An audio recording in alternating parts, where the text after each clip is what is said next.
Here in Mission Control, Houston, we've got a number of special guests coming in to say hi who have been watching from the viewing room, including NASA Administrator Jim Bridenstine, the Johnson Space Center Director Mark Geyer. We're starting at high fives here, lots of excitement and smiles.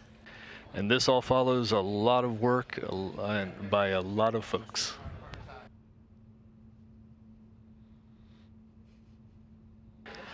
Also joining Bridenstine, NASA Administrator Jim Bridenstine this morning is Boeing's Leanne Corrett and Jim Chilton. They are both congratulating the Mission Control team here in Houston for the work that went into this morning. And we did mention earlier that the team here in Mission Control handed authority already over to the landing and recovery team on site with Starliner, so they're able to relax a little bit and start some of the celebrations. And we also have a report from the landing team, quote, "The vehicle looks fantastic." We hope to hear more from them coming up soon. We're standing by to get some more updates from Josh Barrett and Dan Hewitt on site there. And as you can see from the screen, NASA's Jim Bridenstine and Johnson Space Center Director Mark Geyer, joined by Boeing Space and Launch Senior Vice President Jim Chilton and Leanne Corrett, who is the President and CEO of Boeing Defense and Space.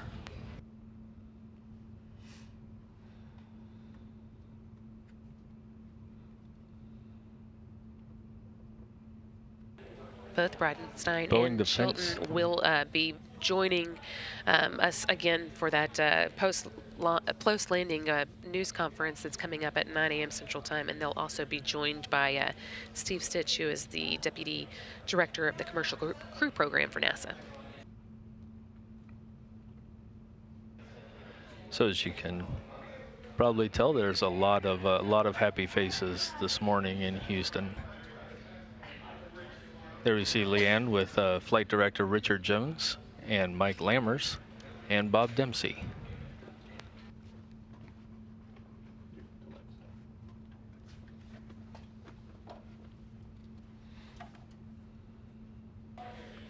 More team members continuing to pile into the room. I don't think the congrats are going to stop anytime soon. It's been 20 minutes now since Starliner landed in New Mexico. That took place again at 6:58 a.m. Central Time, or 5:58 a.m. Mountain there in New Mexico. And took place at 7:58 Eastern Time there at the launch site.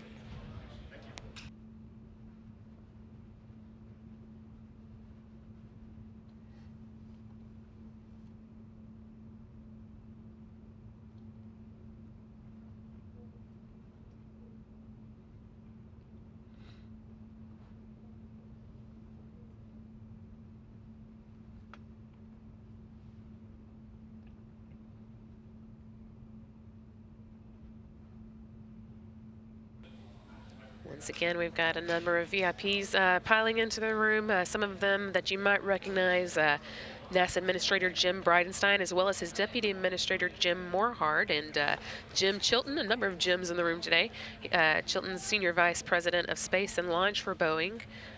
Also Leanne Corrett, the Boeing Defense and Space CEO. Center Director Mark Geyer, and we've got, I think, all of the Starliner flight directors, I believe, in here. Richard Jones, of course, who was on console for landing and launch, as well as Mike Lammers, who was next to him as the weather flight director. Also milling around Ed Van Cise and Bob Dempsey, all taking part in the congrats. Meanwhile, out at White Sands, New Mexico, the landing recovery team is getting closer to the Starliner vehicle. They will be putting an environmental enclosure up over the vehicle. It is, of course, below freezing out in White Sands this morning.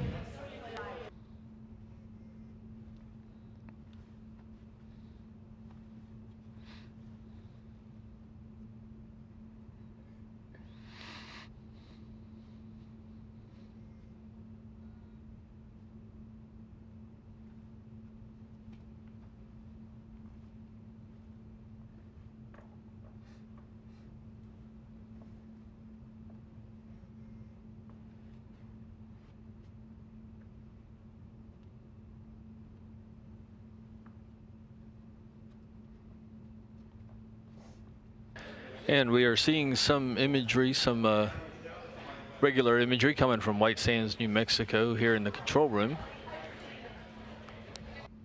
The team, of course, brings a lot of lights with them.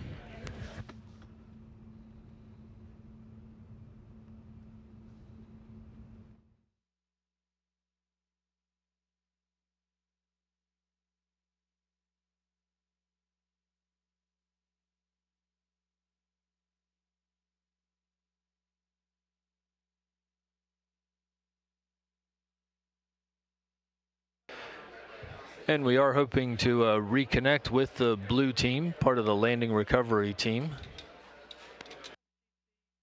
We're just waiting for the communications link to be completed. Starliner is in very good shape, landed 23, almost 24 minutes ago. White Sands, New Mexico.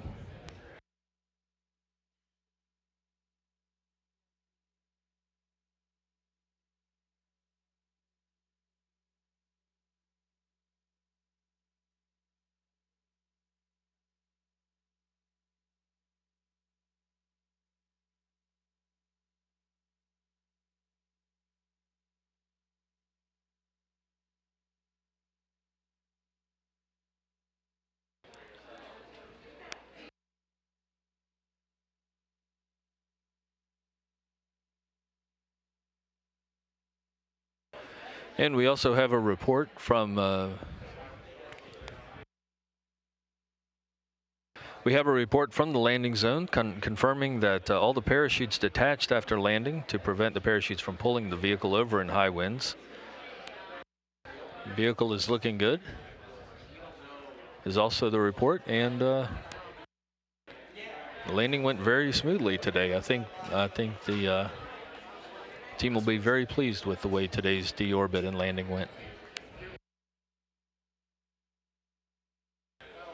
Want to sneak in another reminder of our upcoming post-landing news conference. That'll be at 9 a.m. Central Time. That's what we're targeting. Media who are interested in taking part in the news conference can call the Johnson Space Center newsroom. That number is 281-483-5111. Again, call the Johnson Space Center newsroom to take part for media to take part in that news conference coming up at 9 a.m. Central Time. Again, it'll feature Jim Bridenstine, Jim Chilton, and Steve Stitch. And we are now getting some new views from the landing side. Great view of Starliner there. You can see the detail of the side hatch, the colors outlining the different parts of the spacecraft.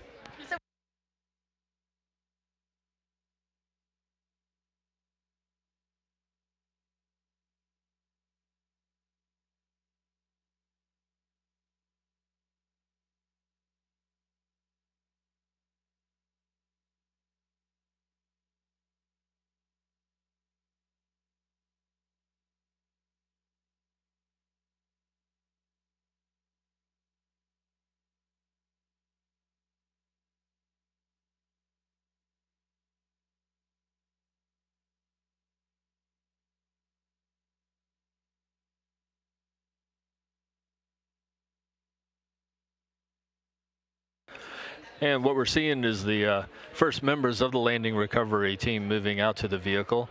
They are just making sure that the atmosphere, that the environment is safe around Starliner.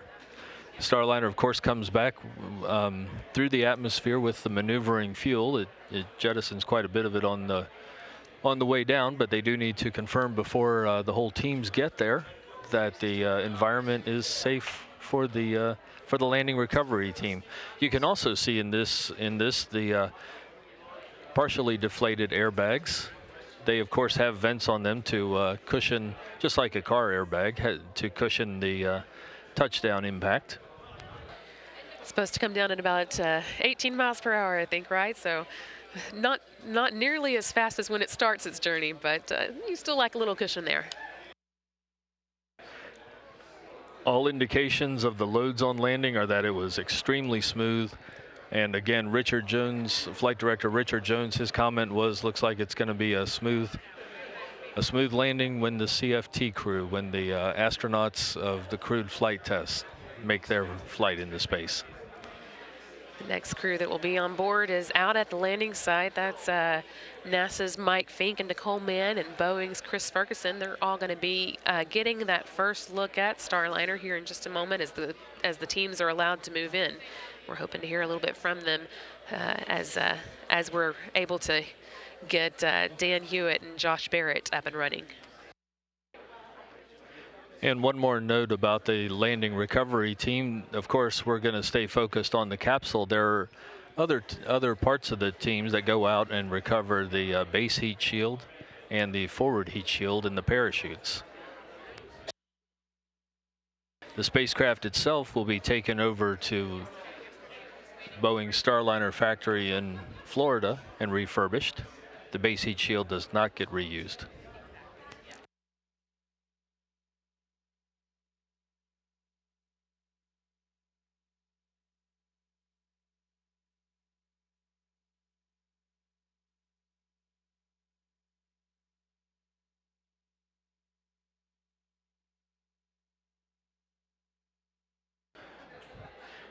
And this spacecraft will be used again. It can be reused up to 10 times. This vehicle, of course, comes down on land. We designed it to land on land just to get that reusable ability that you don't get when you splash down in the water.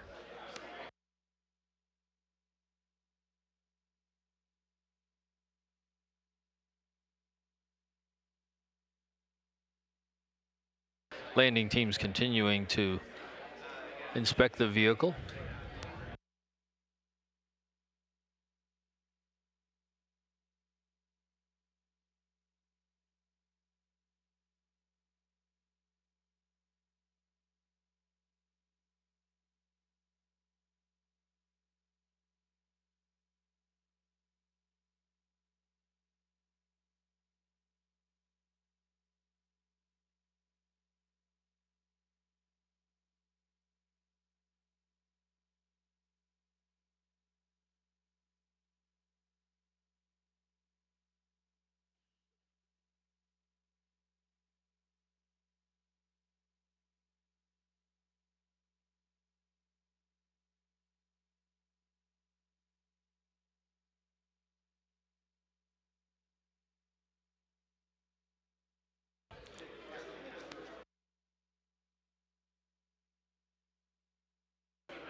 NASA Administrator Jim Bridenstine just wrapping up some encouraging words to the team here in the room. He had a lot to say, starting with congratulations. He said the last 48 hours weren't easy, but the takeaway was a successful test flight. And he pointed out that we've learned a lot from this. We've learned a lot about a lot of different aspects of flying it, of course.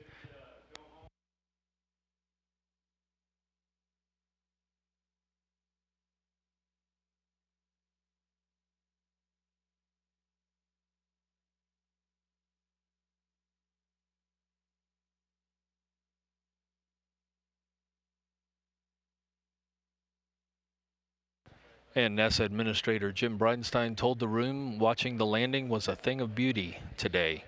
He was very encouraged by what he saw, reported that a lot of tasks were accomplished during this flight. We learned a lot. That's why you test. And this was a challenge for the flight team because you had to do some of the flying in a non-optimum situation, but they still managed to do a lot of things right, and we learned a lot about this vehicle. This is the first of the space-proven models of the Starliner spacecraft. We have a crewed flight test version back in Florida that's being prepared for the crewed flight test to carry astronauts, and we have a pad abort test vehicle also. So the fleet now has a vehicle that has orbited the Earth 33 times and landed back in New Mexico. That's a great start.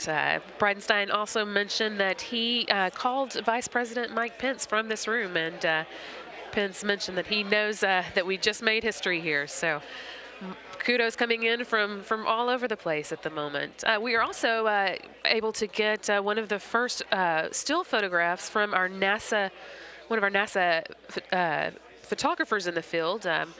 We have to show for you here. This came from Aubrey Gimignani, one of our NASA photographers, taken of Starliner making its way down to its landing in New Mexico at 6:58 a.m. Central Time. And you can see there that Starliner is the small conical shape at the end of the three main parachutes. And in fact, this image came through of the base heat shield as it jettisoned. Of course, base heat shield protecting it from the 3,000 degrees of re-entry, and then its work done, it jettisons and the airbags inflate.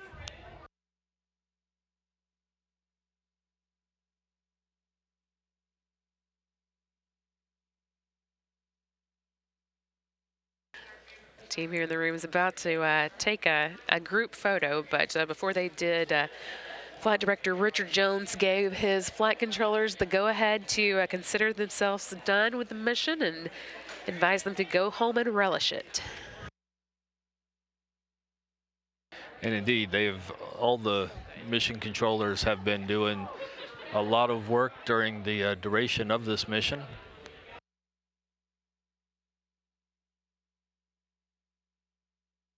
Still waiting for our counterparts there on the ground in White Sands to be able to get into position to give us another update. We're hoping that will come pretty soon. But in the meantime, I'm going to give you another reminder that we've got a post-landing news conference coming up at 9 a.m. Central Time.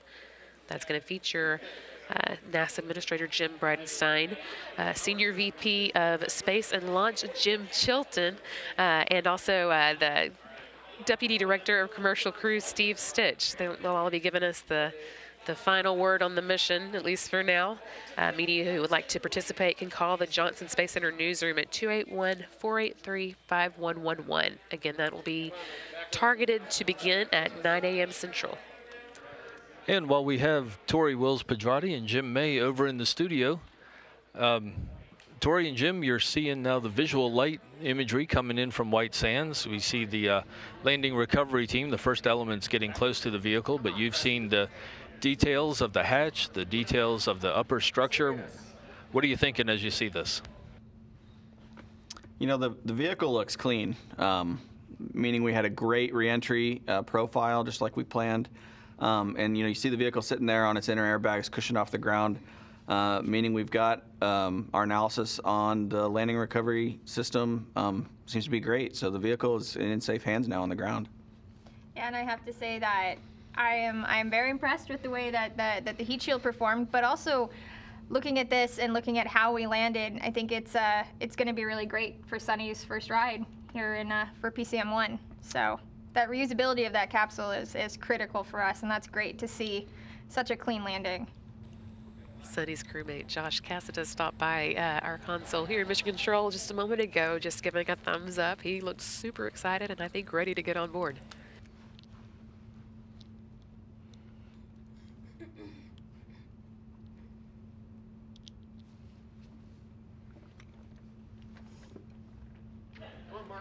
And we can see there members of the landing recovery team moving around the vehicle, doing their checks. We hope to hear from the blue team, who are right with that landing recovery convoy.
And at this point, if you are just joining us, the Starliner orbital flight test ended with a flawless deorbit, entry, and landing in White Sands, New Mexico.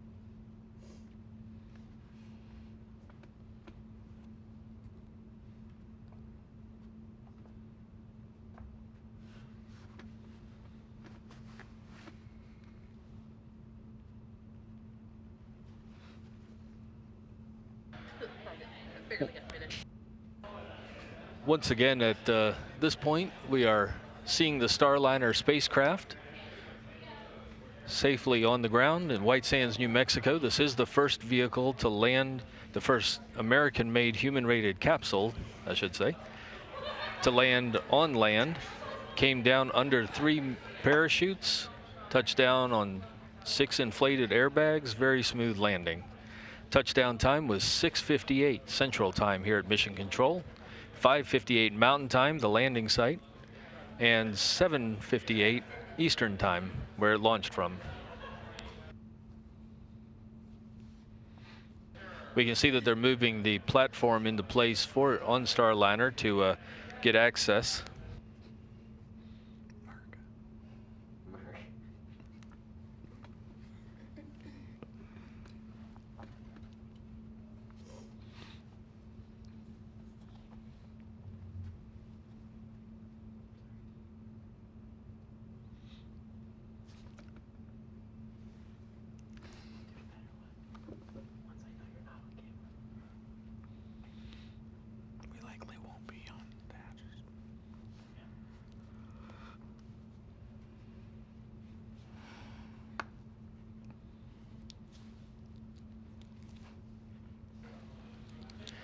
And we have Boeing's Josh Barrett at the landing site in White Sands. He is joining us by phone. We're going to stay on this image of Starliner out on the desert floor. Josh, how was it from your side? Hey, Steve. It looks beautiful. Looking at Starliner with my own 2 eyes We're working on getting some better video uplinks. We have our situational awareness camera up, but we're working on getting our closer handheld cameras up for you. Hopefully we can get that working for you soon, and so you can get some good up-close views. Right now, the Boeing fire rescue teams are moving the platform in front of the crew module. Green team is working on inflating the environmental enclosure. That's, if you can kind of see what's going on behind the crew module from the perspective of the situational awareness camera, they're inflating that in between that HVAC trailer there. So you'll see kind of that big inflatable enclosure kind of hug the vehicle, and they're going to start getting some heat on there again to make sure those propulsion lines don't freeze. Gold team has moved in and done their assessment. Everything is healthy on the vehicle. Silver team has grounded the vehicle, and now they've moved on to recovering the parachutes. There's a beautiful pink-orange horizon to the east as the sun is coming up. Really a beautiful day here out in the desert, although it is still pretty cold, but the teams are working hard. They're working through the cold. Next up, you should see the medical truck start to move into place beside that mobile access platform. That is just an exercise for today. That medical truck won't be used today. The crew is actually just getting out of the trucks in front of me here. You might see them start appearing in the SA camera in their pink vests. But really, just overall a great morning. This team is executing exactly what they have trained for over and over and over again. Hopefully we can get some better views as our camera guys move in a little closer. We're trying to reestablish a microwave link to our satellite feed. We think maybe on the drive out here, one of our connections might have got jostled out, but we want to get you some better views soon, but we're glad you're getting a look at Starliner on the ground. So I'll let you guys take it from here. Thank you, Josh. This has been an exciting morning. Certainly one that we've not seen before, with an American human-rated capsule touching down on land. I can't hear you. We can see the environmental enclosure being put into place. They're going to put that over the Starliner vehicle, as Josh just mentioned, and that's going to clear the way to open the side hatch. The environmental enclosure, of course, protects the vehicle and its complex systems from the cold. Of course, Starliner has been through an extreme environment during this deorbit burn, having gone through 3,000 degrees of heat before coming down softly under 3 main parachutes and landing on 6 airbags in a flawless return to Earth.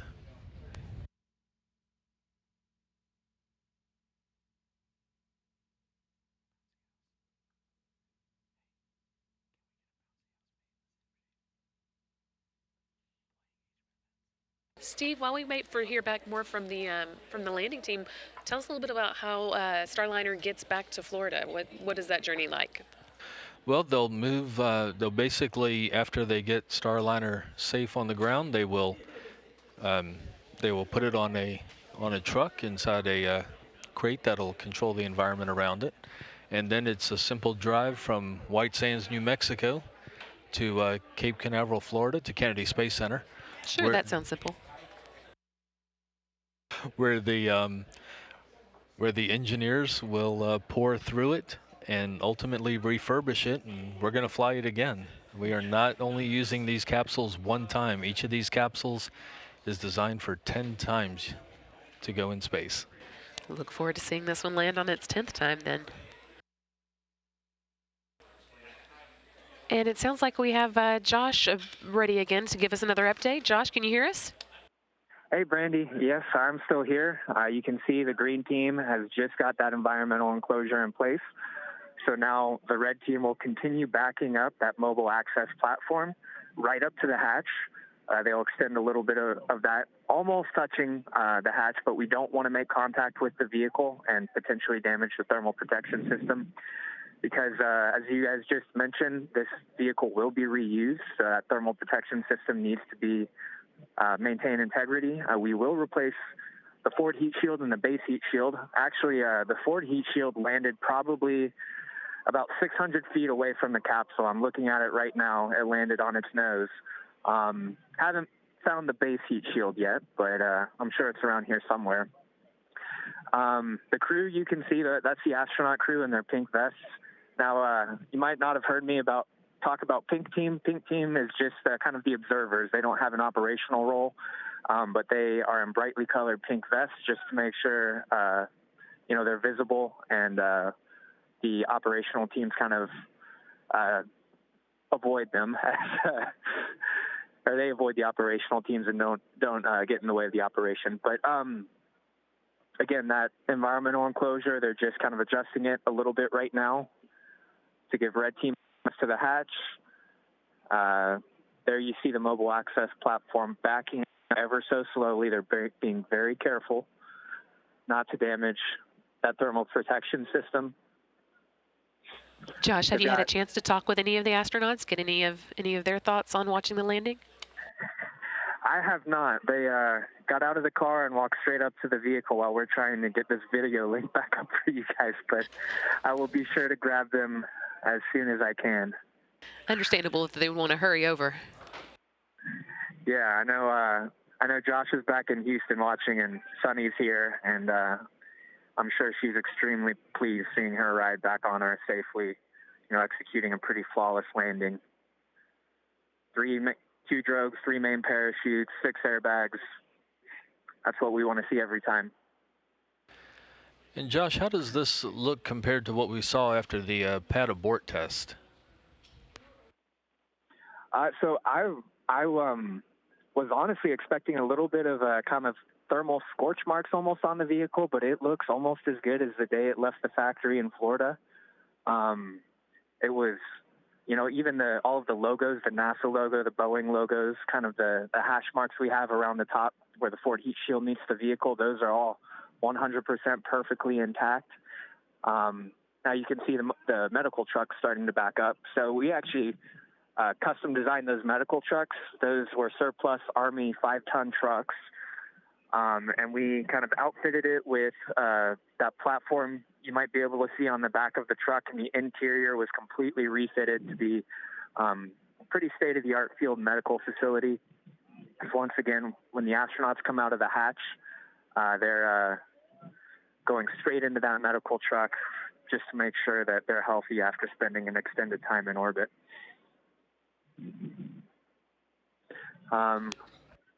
Once again, you see the red team establishing access to the hatch. Once they lower those stairs, Selena Dopart, one of our human factors engineers, will go up and actually open the hatch. She's actually, I can see her standing to the left of the platform with the hard hat on.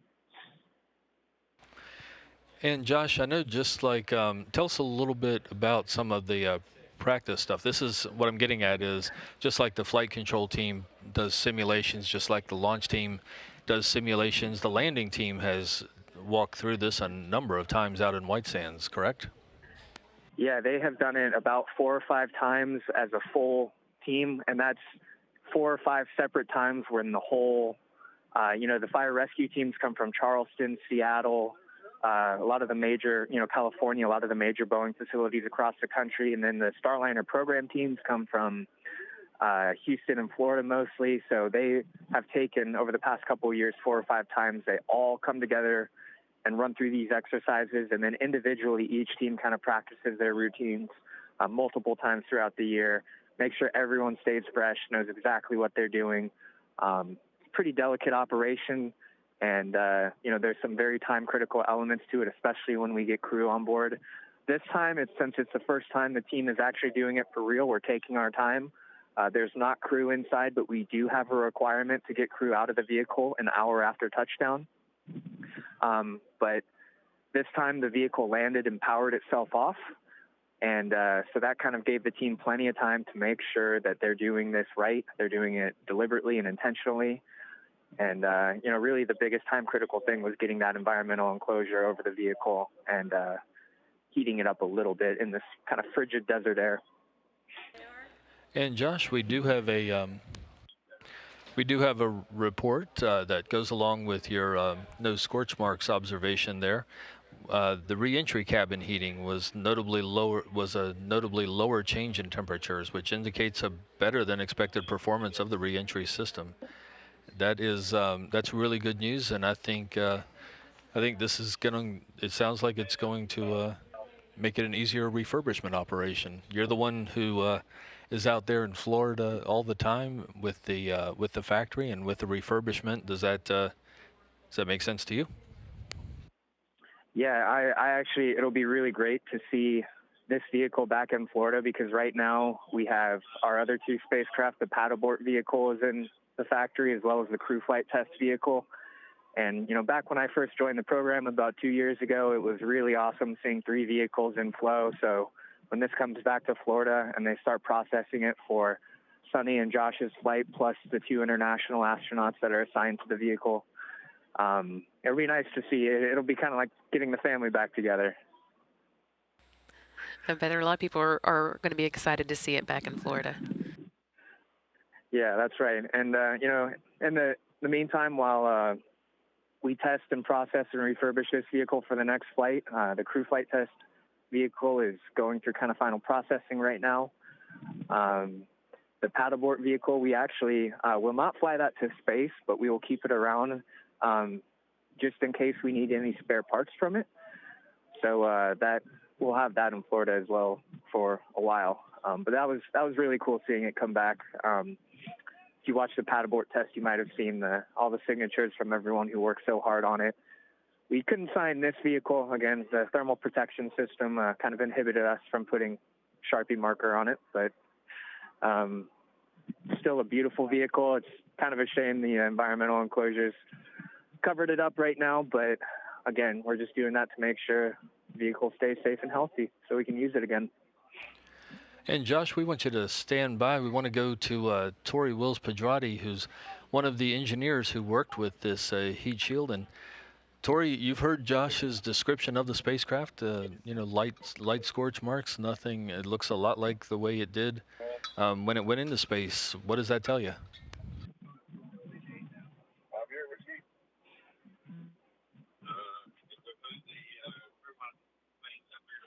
Just get ready to go. Okay.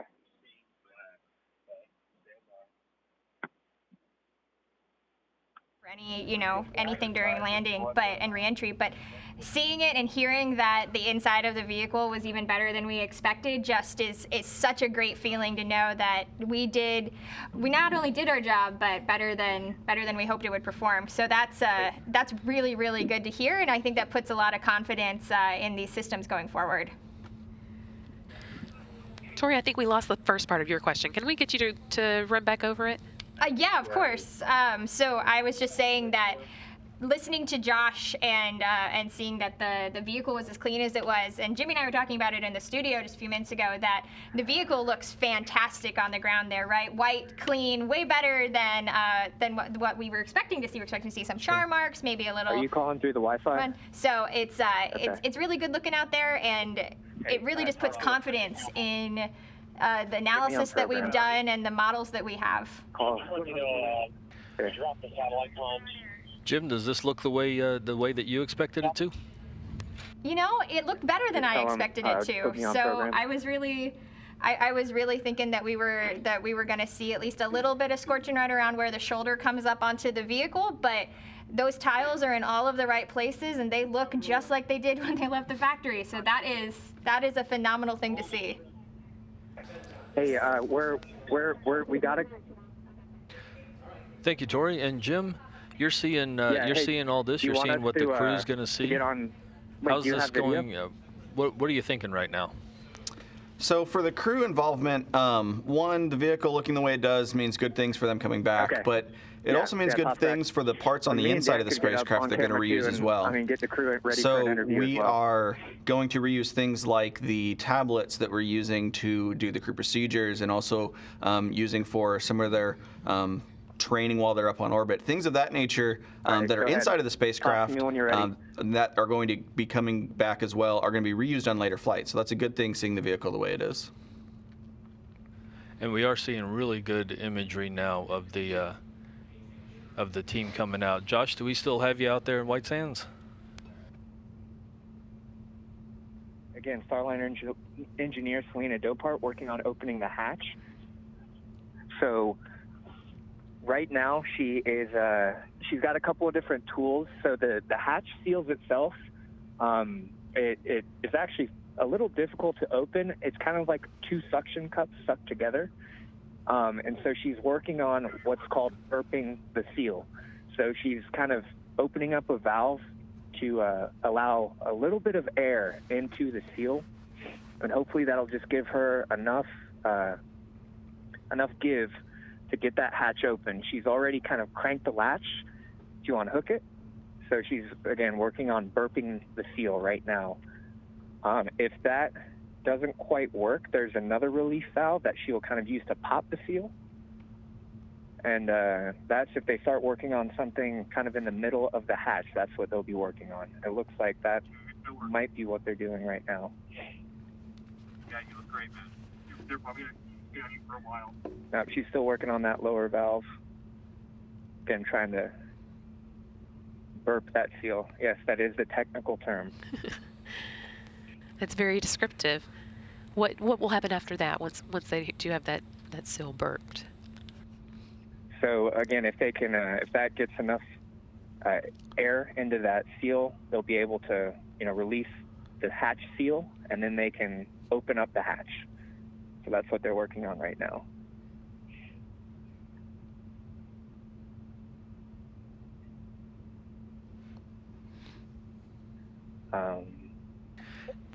We're getting really good views right over the shoulder, so these are great, Josh.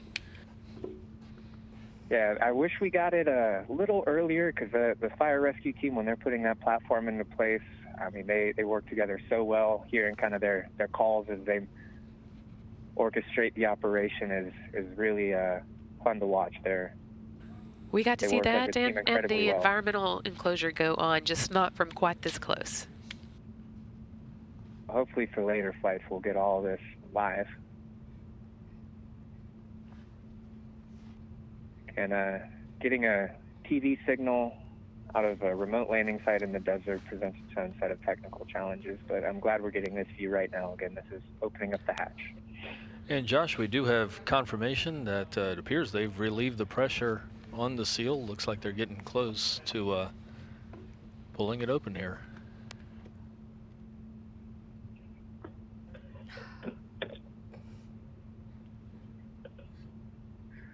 All right, well, while they work on that, Steve and Brandy, I'm going to step away.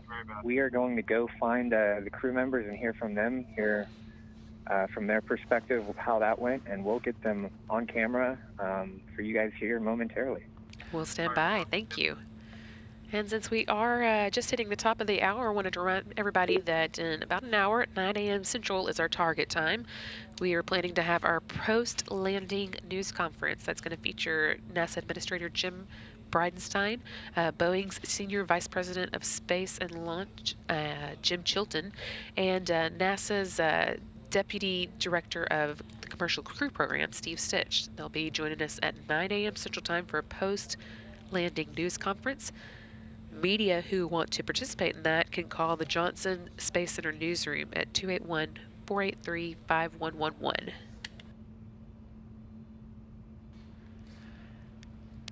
And for those just joining us here at the top of the hour,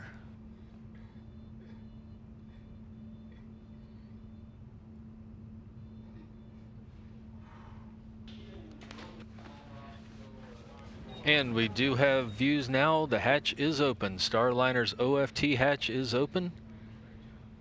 Rosie and Snoopy inside, Rosie the Rocketeer and the low gravity indicator Snoopy both made the trip along with a lot of commemorative cargo, flags, coins, and even tree seeds that'll be planted in commemoration of this mission. Of course, a lot of things were learned on this flight. It is the first flight test of Boeing's Starliner spacecraft. Ground crews getting their first look inside the cabin.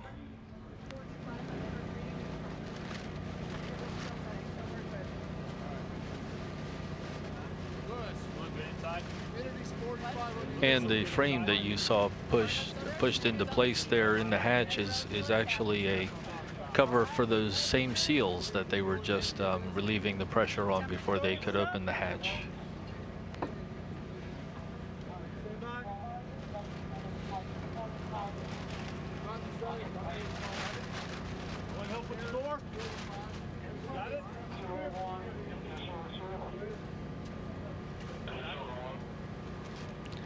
And we can see the ground team going through their carefully planned steps as they prepare the spacecraft, putting a cover over that hatch that they just opened a few minutes ago. First, they're going to confirm that the cabin air is safe.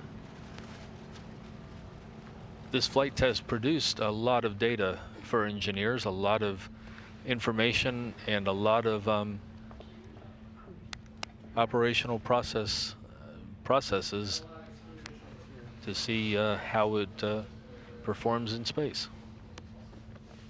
And of course, two of the big parts of that are the launch and then the return to Earth. These are very dynamic events, shouldn't be overlooked. And we see right now that Starliner is doing very well this morning.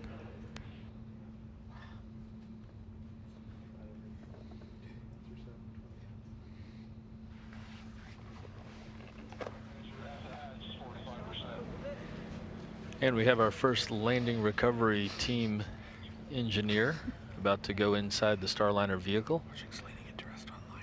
Selena Dopart.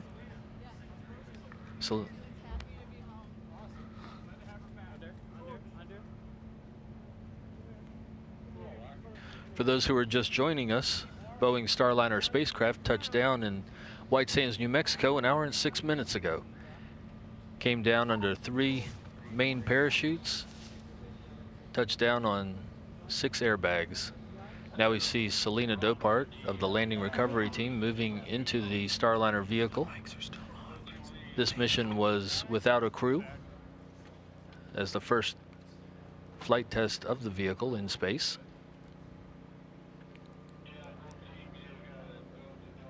But we do have Rosie the Rocketeer in the commander's seat, an anthropometric test device, gathering all sorts of data. She's outfitted with all kinds of instruments that's going to tell us exactly what the crew can expect. Early indications are the crew can expect a really good ride down.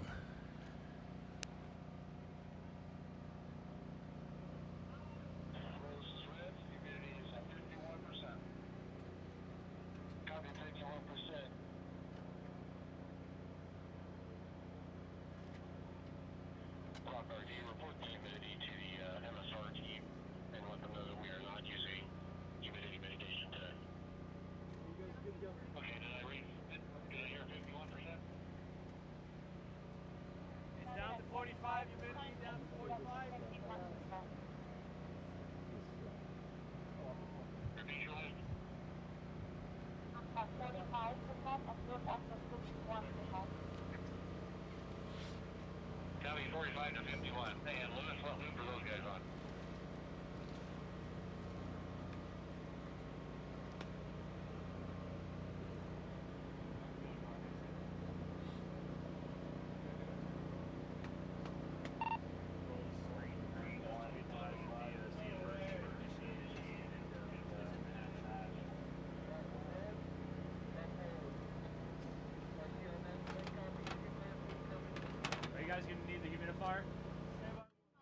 Maybe. Set it up. Where's it at? It's in my car. The techs know where it is.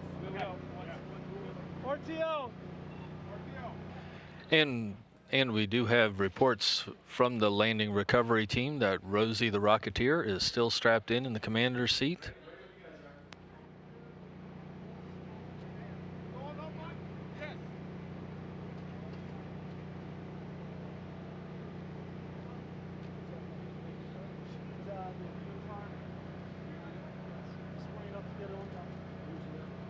It's in her vehicle. The techs know where it's at.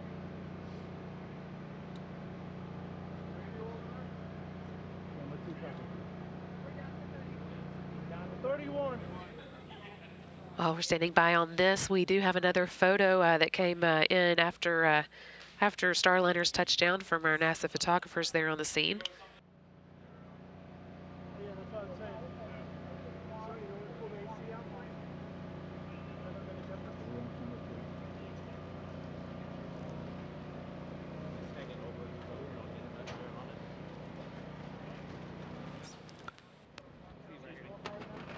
have any humidity coming through it? We got what comes out of it. We can't do anything to it. So I can't change it? No, sir. Are we done with it? Just blowing too dry? Yeah. Sorry, slight delay there, but there's that photo I was promising. This again taken by the NASA photographers on the scene, and there's the one that we got from Starliner just after it landed at 5:58 a.m. Mountain Time, 6:58 a.m. Central Time. You can see that is right at landing because of the position of the parachutes. Those photographs coming in from Aubrey Gimignani, a NASA photographer there on the scene. It really was a great view this morning as Starliner touched down about an hour and 10 minutes ago. Now we're back to live imagery of the landing recovery team as they look in on the hatch. They are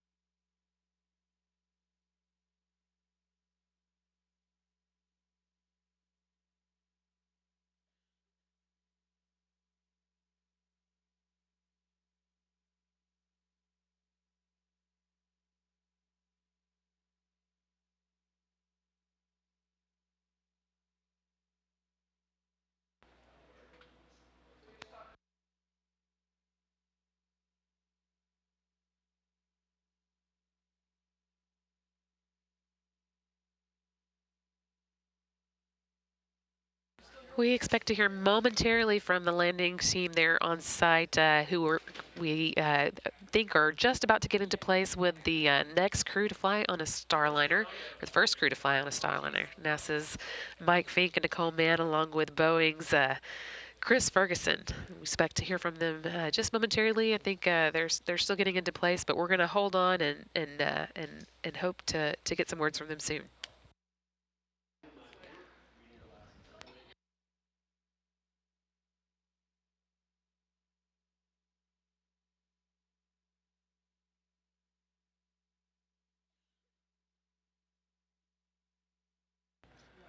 And just a note on the interior cabin conditions as they were reported. The inside humidity was 51%, temperature internally around 54 degrees. So this spacecraft handled very, very well. In fact, better performance than was anticipated.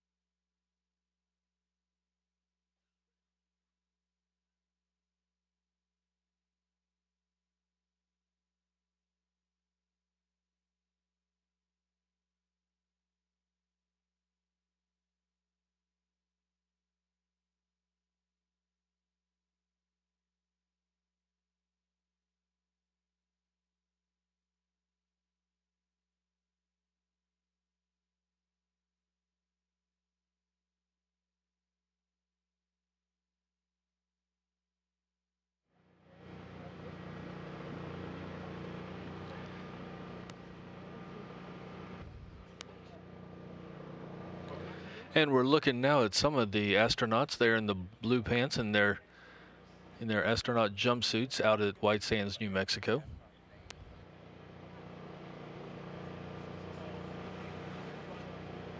They flew out to New Mexico to follow Starliner's return to Earth. We see two more coming down, joining the group there within a few feet of the Starliner spacecraft.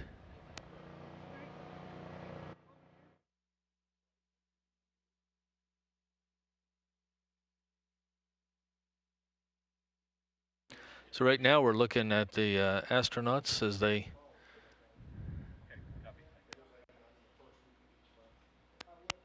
they shuffle around with the landing recovery team. There's a lot of activity out by that capsule.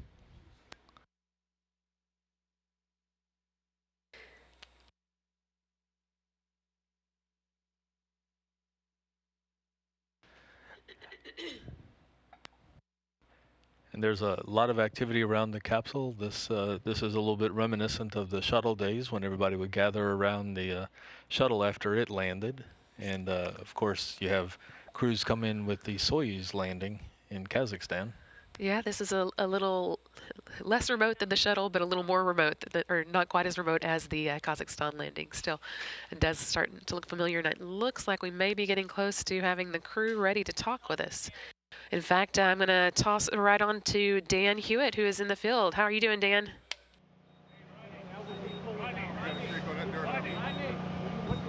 Hey, Dan, I don't think has his program line working, so I'm going to take it from here. But, we're here with NASA's Nicole Mann, Boeing's Chris Ferguson, and NASA's Mike Fink.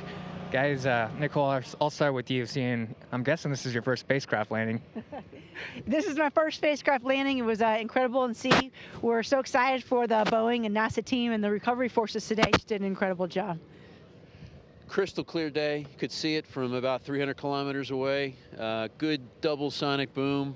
Watched all of the pyrotechnic ordnance that deployed the parachutes, take care of itself on the way down, and we saw it all the way to touchdown, even on just a crystal clear but cold morning. Worked great. And Mike, your initial thoughts? 3 parachutes, 6 airbags, and a beautiful soft landing. Can't wait to try it out. So we had a flawless launch. We had a couple of issues once we were up there. What's it mean now to see this vehicle come down, almost picture perfect? Flight test data, flight test data, flight test data. We got a lot of data on the launch, the orbital portion of the flight, the ECLIS system, that's environmental control life support. Everything's worked great, and then we brought it home and everything worked. It was great data, and we're going to analyze it, and we're going to see anything that we need to fix for the next flight, but it's looking good. Now, Chris, I remember when I was with you down in the simulator in Houston, you talked about how much different this is going to be coming back than the shuttle because you're almost coming in backwards. Can you talk a little bit about that? Yeah, what really impressed me was, the shuttle sort of glided into the atmosphere, and at the sort of at the end game, it was pretty steep. This was really steep, so it almost looked like it was going to overshoot the landing site, and at the last minute, gravity sort of took over, and it pretty much came straight on down. So I was a little curious about the boom. We got a nice double boom out of it. I wouldn't say it was real loud, but other than that, being able to just watch the entire sequence from the ground on down was just fantastic. I heard our radar team picked up lock right over the mountains as it was mountain rise, which is great. I heard that the WB-57 with reconnaissance and telemetry data picked up a lot as well. So we're going to have a lot to look at. I think really clean landing. Now, the reason we took a little bit to get you guys over here, we had to go get you away from that base heat shield. You were examining that. Nicole, seeing the crew module and the heat shields around here, what did it look like seeing the hardware on the ground to you? It was amazing to me. I couldn't imagine that it had just come through the atmosphere at incredible temperatures. It looked like it was in great shape. You could see when it impacted the ground that it had a little damage. But other than that, it really looked uniform, and it was really in great shape. I think we're going to get a lot of great data from recovering those.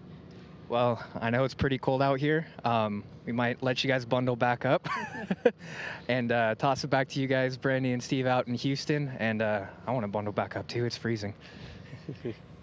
Thanks so much, Josh, and great to see the crew out there. And as you can see, we are now joined by Flight Director Richard Jones coming off a great landing. Welcome, Richard. Thank you so much. Thanks so much for joining us. How does it feel to have gotten to this point? Oh, it's a relief, but excitement at the same time. It was a lot of people are looking at this mission that we didn't get everything that we should have, but in my eyes, it was a huge success, huge success. And you heard the NASA administrator soon after talking about how much information is coming from this mission.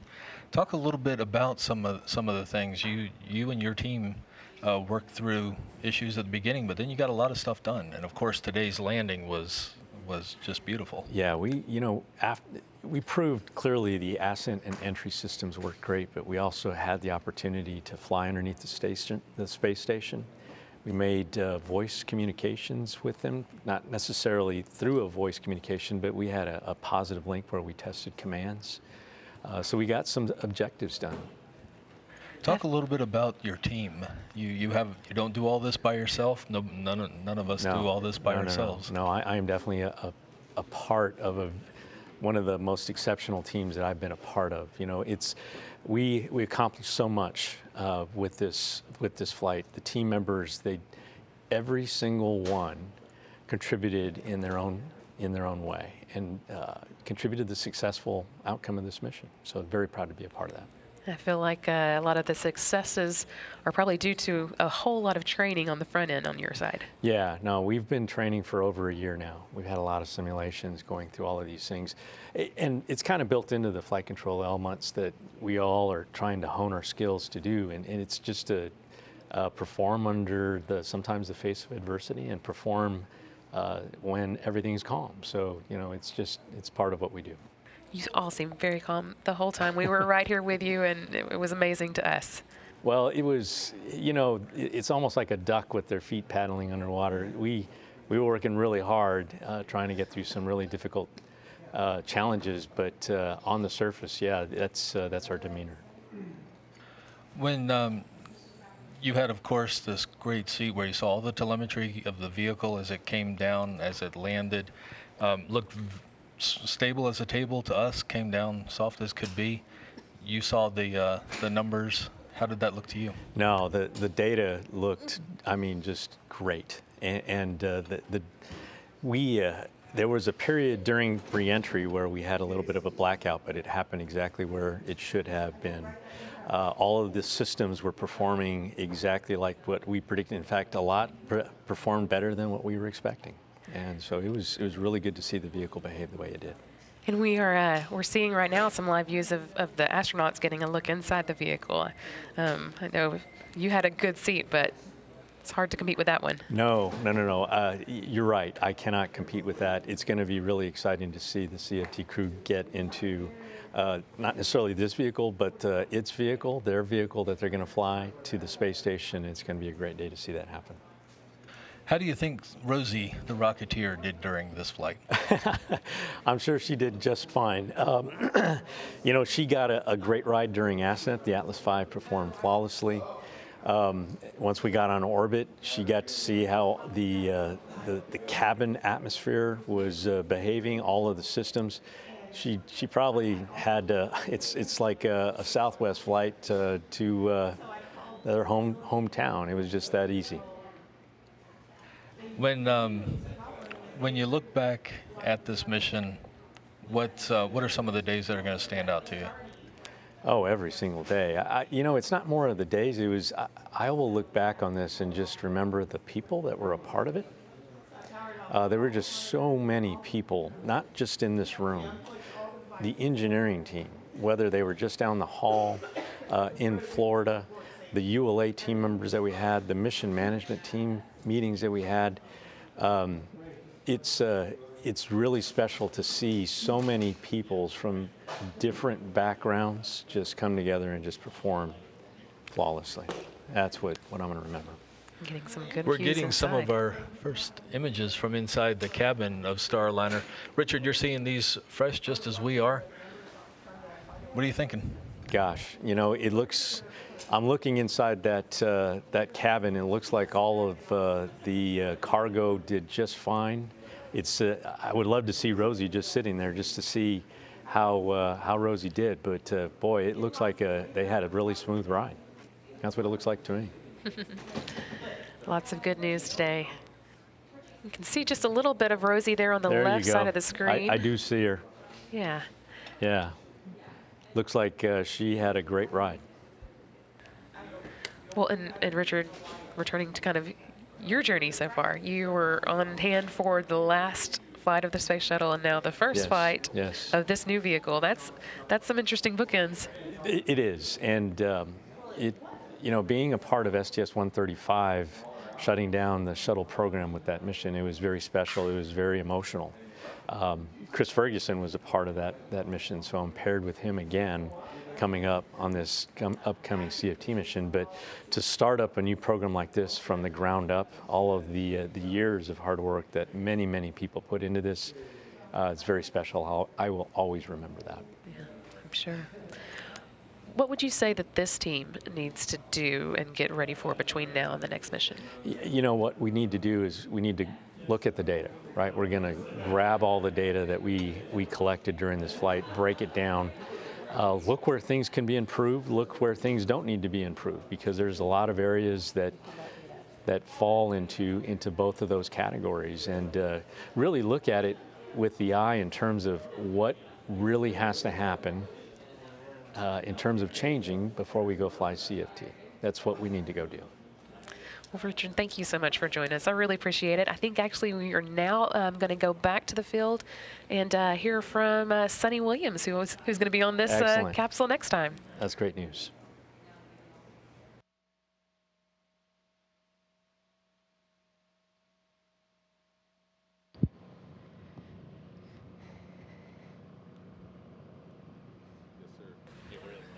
And I think they may not quite have heard us, so I'm going to try again. Sonny and Rebecca, can you hear us? Hey, we can hear you now. Yeah, I am here with Sonny Williams. She is going to be the first post-certification mission commander of this ship that's behind us here. Sonny, I've been in a lot of flight test readiness reviews with you. I've seen you interacting with our employees. Mm-hmm. I saw you at the landing and recovery pre-brief meeting. Every time you're like, you have got to bring this ship back home so I can get into space with Josh and fly it again. So give us a recap of how you are feeling watching, Starliner return from space out here. Yeah, it was really pretty unbelievable. It was picture perfect. Everything about it was just amazing, from seeing the tail as it flew in. Well, first of all, seeing the space station fly over, that was cool. Seeing the tail of the spacecraft fly over, see all of the pieces and parts start to come off, the forward heat shield, the base heat shield, see the parachutes open up. I mean, it was just picture perfect. We had a beautiful, amazing team all out here ready to support. Everybody was pumped. Everybody was cheering. It was spectacular. I mean, she's back. She's home. Yeah. So, Sonny, dating back to Mercury, Gemini, and Apollo, all of the commanders of their space capsules have had the ability to name their spaceships. And so, on behalf of the Boeing company, we would really love for you to name that spaceship behind us. Any thoughts on a name? Yeah, I have an idea. A little homage to other explorers and the ships that they rode on. I think we're going to call her Calypso. Calypso. So let's think about this, right? Ship, Jacques Cousteau. Yeah, his ship, Calypso. And so you're an avid diver, right? Yeah. So walk me through why you think that name is fitting. Yeah, of course, I love the ocean. I love what the ocean means to this planet. We would not be this planet without the ocean. There's so much to discover in the ocean, and there's so much to discover in space. Just seemed like a natural marriage. We love it. Thank you so much for being here, and we can't wait to get you on that vehicle flying to the International Space Station. And back to Brandy and Steve in Houston. Thanks, everyone. The good ship Calypso. We have a name now for this Starliner spacecraft that has returned today to the sands of New Mexico. Calypso, named by astronaut Sonny Williams, who, along with her crewmate Josh Cassada and a few more yet to be named, will be flying on this very vehicle the next time it goes to space. So a lot of activity out at the spacecraft today. Yeah, it'll be a little while before these crews are able to come back in. One more reminder, though, we do have that 9 a.m. Central Time post-landing news conference coming up. That's a little over half an hour away. You'll get a chance to hear from NASA Administrator Jim Bridenstine, Jim Chilton, who's the Senior Vice President of Space and Launch for Boeing, and our Commercial Crew Deputy Director, Steve Stitch. Again, 9 a.m. Central Time here on NASA TV.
And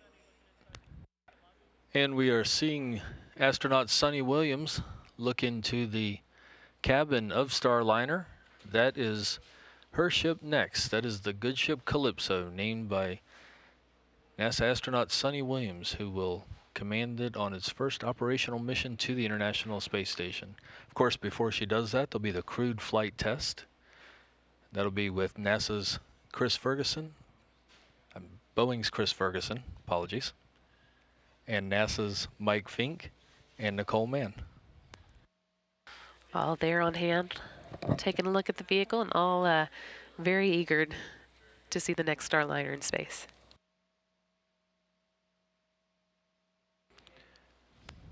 And of course, the first thing anybody asks about is how's Rosie? We are pleased to report that Rosie is strapped in, just like she was when she launched, in very good shape.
And as we look at these live images from White Sands, New Mexico, where Starliner has touched down about an hour and 34 minutes ago.